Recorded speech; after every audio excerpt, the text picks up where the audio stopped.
Three friends A, B, and C were meeting after a long time. One of them noticed a very interesting fact that when they met the last time, the sum of their ages was 30 less. How many years ago was their last meeting? Now, 1 year ago, all of them will be 1 year less, 1 year old less. So, their total sum will be 3 less. So, 1 year ago, their total sum will be 3 less because each of them is 1 year old less. So, 10 years ago, each of them will be 10 years less. So, their total age will be 30 less. So, their total sum was 30 less means their last meeting was 10 years ago. So, how many years ago was their last meeting? That was 10 years ago. Hence, option A, 10 is the right answer. A trader bought a chemical for rupees 25 per liter. The chemical needs to be diluted with water so that by selling the mixture at rupees 20 per liter, he may get a profit of 25%. Find the ratio of chemical to water in the solution. So the chemical and water, they should be mixed in a particular ratio. And by selling it at rupees 20 per liter, he should get a profit of 25%. Now, when the chemical and water are mixed in that particular ratio, let us assume that the mean price or mixture price is MP. And by selling it at rupees 20 per liter, he should get a profit of 25%. So, you have to increase his mean price by 25%. So, into 125 by 100. Then he'll get a profit of 25%. And that selling price is given as rupees 20 per liter. So, first of all, let us calculate the mean price. Here 25 divides 5 times, 25 divides 4 times. So, 4 into 20, 80. 80 by 5 gives you 16. Which means that the mean price should be 16. Let us substitute into the formula. That is, you have the cheap one, that is water. Price of water is not given, so assume it is 0 rupees per liter. And you have the chemical.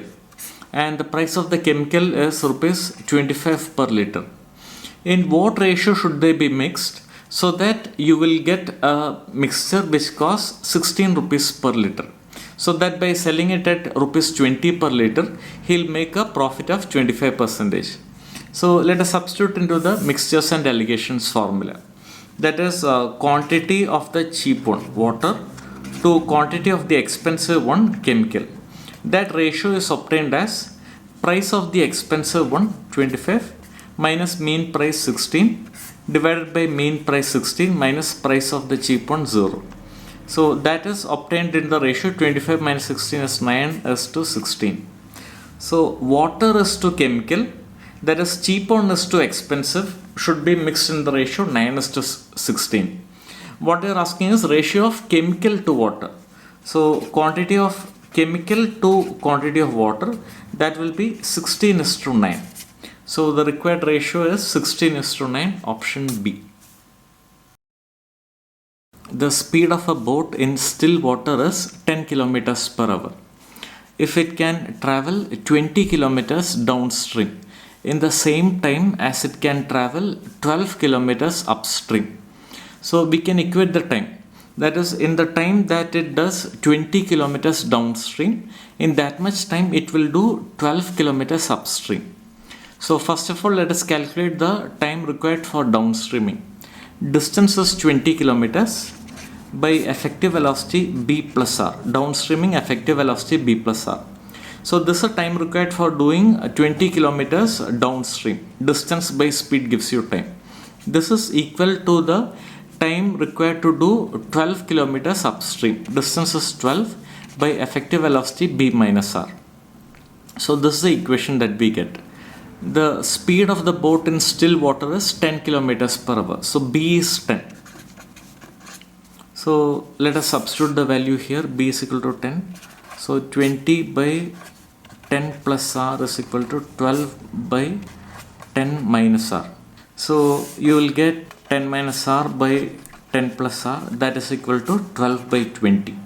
Here 4 divides 3 times, here 4 divides 5 times.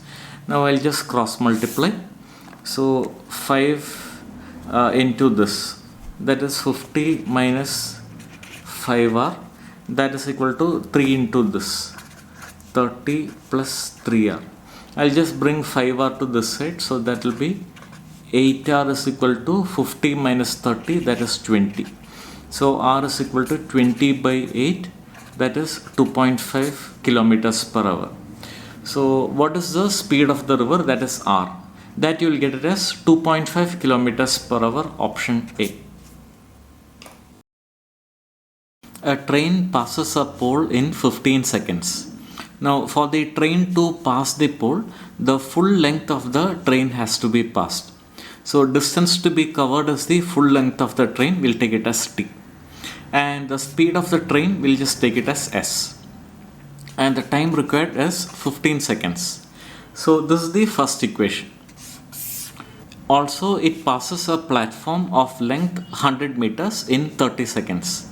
Now for the train to pass a platform, first the length of the platform p has to be passed, then its own body length t has to be passed. So distance to be moved is the length of the platform, then the train's own body length. And its speed, we'll just take it as s, and the time required is 30 seconds. And also it is given that the platform of length 100 meters. So p is equal to 100 meters. So here we'll substitute length of the platform is 100 plus length of the train t by s is equal to 30. Now we have two equations and two unknowns s and t. Find the length of the train. So here s is equal to t by 15. So that is t by 15 is s. Now here s is equal to 100 plus t by 30. Here 15 divides 2 times, here it divides 1 time. From which you will get 2t is equal to 100 plus t, or t is equal to 100 meters. That is the length of the train, 100 meters, option B. A man loses 20% of his money. He then spends 25% of the remaining amount. He is left with rupees 24. How much did he have initially? So we will assume that initially he had I amount of money. What he had is I. He loses 20% of his money. Now if you lose 20% of the initial amount, now he'll be left with only 80% of the initial amount. So after losing 20% of his money, now he has 80% of the initial amount. He then spends 25% of this. So he has removed 25% of this, so he will be left with 75% of this. And what he has now is rupees 24. So let us solve and calculate the value of I. Here 25 divides 3 times, here 25 divides 4 times. I'll cancel out 1 0, and here 8 divides 3 times. And this 3 I'll cancel with this 3. So I is equal to 10 into 4, 40. So the initial amount that he had is rupees 40, option D.